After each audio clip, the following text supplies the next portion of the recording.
On board now with Drugovich, who is sitting comfortably in first place here for the last lap of the Australian Grand Prix, putting in amazing laps this race, but oh my gosh, Oscar Piastri absolutely nosedives here in the last lap, stealing first.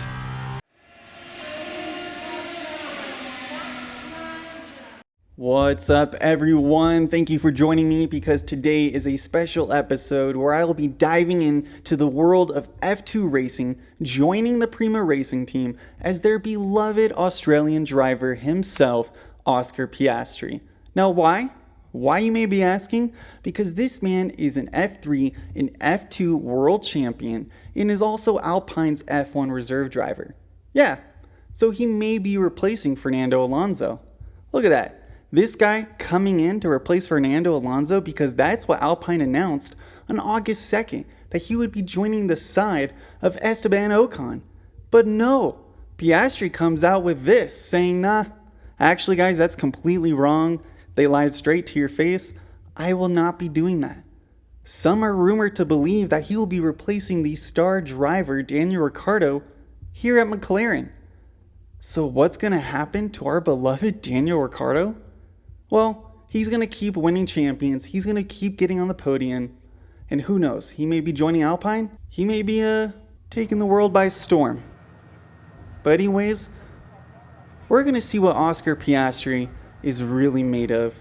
Here we are on the grid in Australia, over 3.5 miles of racing, 14 amazing crisp turns, and we will be showing you what an F2 car driver can really put into the tires, into this engine of his car. So here we are, lights out baby, flying down the straight.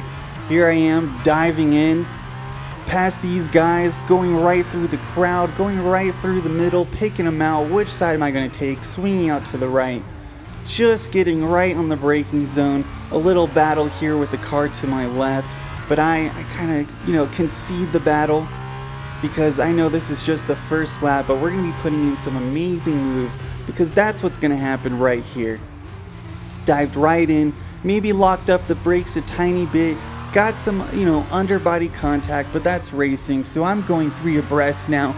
I beat the crap out of the 2 of those guys, and I dive in right here for this sweeping right-hander. Start trying to get in the slipstream of Viscal right here. But let's take a quick look back at what made it possible for me to even get here. Because it was pretty wild if we look back at this replay. Here we are with Fittipaldi as he's diving into the turn, but he gets sandwiched real quickly by Piastri, and on his left side, David Beckman, and they are fighting, everyone taking underbody damage. This is wild, but Fittipaldi makes it through the battle. Look at him here, coming in 3 abreast, side by side, coming into this turn, which is absolutely unheard of, but they're doing it anyways, and they battle it out almost absolutely cleanly, but it wasn't clean at all. Here we are with David Beckman absolutely struggling for grip and traction there as we see with his steering wheel, and he just absolutely swings it into the tires of Fittipaldi. It's absolute chaos. It's a mess. Like, what's going on here? But let's go back on board with Piastri as we are in lap 1. He makes quick work of Lawson in the Red Bull, but he just keeps flying. And he's making quick work, clean move here into the first right-hander, that first turn, trying to find the slipstream of these guys. And as we see here, he's popping out, trying to make a move, thinking about it, because this race, he's trying to show his possible future boss, Zach Brown, at McLaren, what he's made of. Because we're in a sticky situation right now of Oscar Piastri as he goes and squeezes himself in. Here he is trying to show what he's made of. But does he even have a seat ready for him for F1? This man has never stepped foot in an F1 car, but it seems that he's got handfuls of teams coming after him. And look at him going side by side into this long DRS zone, absolutely fighting it out, coming into a sweeping quick left-hander, which he doesn't even apply the brakes. He does a quick downshift and then just flies right in as you see sparks flying up. Absolute just amazing driving from him. But as I was mentioning, Fernando Alonso left Alpine Alpine. Sorry if I've been pronouncing it incorrectly, as we see another amazing move here, another amazing pass as we start rounding out to come back to the main straight for another amazing DRS zone. I love watching it here from the pit wall. It's great racing. Look at this side by side. Piastri's taking absolute names and numbers today. No mercy. Fernando Alonso left Alpine. He's going to Aston Martin because Sebastian Vettel left. Alright? Sorry, here we are. Other just great move. Clean racing. I'm loving it. So, here we are, Alpine announcing that Oscar Piastri will be joining them. And then he comes out within a couple of hours because they announced it while the Australians were sleeping. Classic. And he comes out and says, no, that's actually not happening. I have not signed with them. I have no contract. Because apparently, some weird little loopholes. He had till July 31st to announce with them. And apparently, they didn't seal the seat, and he may have a deal with McLaren. We will see what happens with Ricciardo. But here we are back on board with Piastri, who has made quick work of the grid and has jumped to 6th. Here we are battling with Armstrong. Oh my gosh, he's got Daruvula in his sights.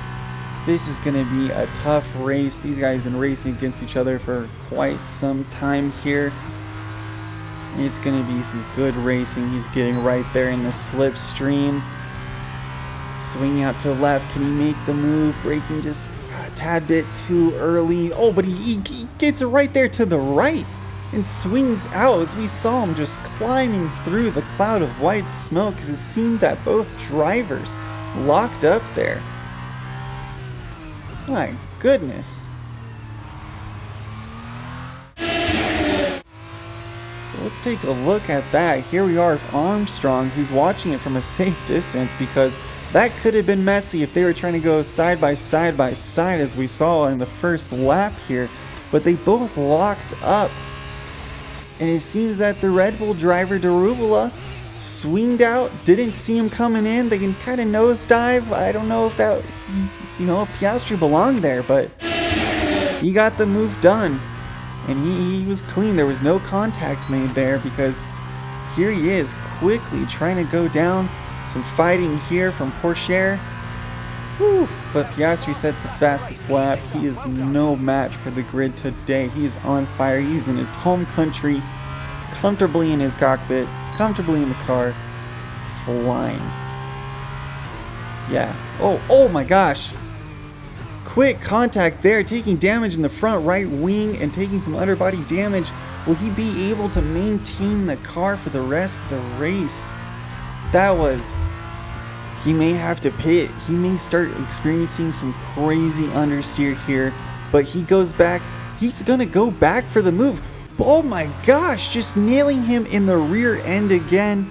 But it looks like he slowed down, conceding the spot. Some great sportsmanship there, even though he probably gave freaking Schwartzman some heavy whiplash. And I bet in the pits after the race, they will be talking about this.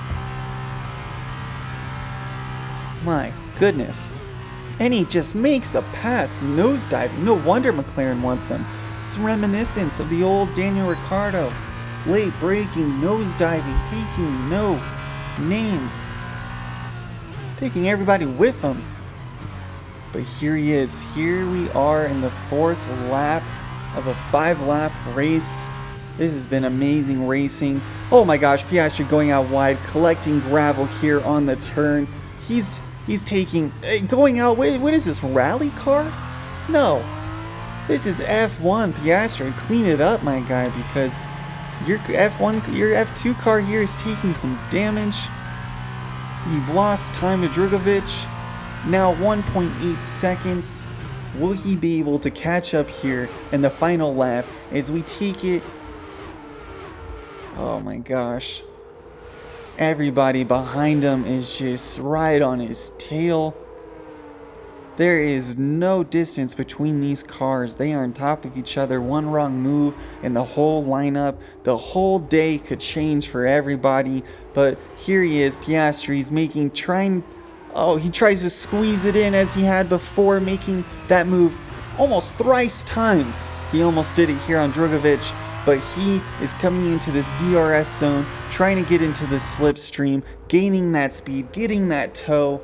He's got amazing traction, even though he's lost it all over the place in just the recent turns, but it seems like the tires are sticking, coming around for this turn, for one of the final turns here, making a pass, making great distance between them. Oh my gosh, Oscar Piastri now sitting in first place in the final lap of the race. Will he be able to hold on to it here as we come into this weird, almost 90-degree hairpin?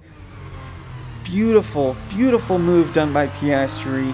He is making it stick. He will be celebrating tonight. What an amazing race done. No wonder Mclaren is looking at this man. Hopefully he will be able to take that midfield car and making a champion's car, because right now the competition is Lando Norris and Daniel Ricciardo. And personally, if I'm just going to throw my 2 cents out there, as we cross the line getting first place, I think the ideal lineup would be Piastri and Ricciardo. 2 Australians side by side, you can't go wrong. It would be amazing. It would be a perfect, just a perfect amount of aggression, perfect amount of strategy, and just absolute beautiful racing. Oscar Piastri takes the win, and I'll let you know right now, as much as I am a Ricciardo fan, if this guy takes his seat, I will be upset. I will be hurt. But I've seen what this guy can do recently in his races. I've dug up the past, and I've looked at what he can do. I think he deserves an F1 seat. We will just have to wait and see. Taking the moment here as we're celebrating in our home country of Australia. So if you enjoyed the video, please like, subscribe, leave a comment, because it definitely helps. Come back for more. We'll see you next race. Till next time. I'm a high performance athlete. Athletes sweat. Sweat, baby. Sweat, sweat.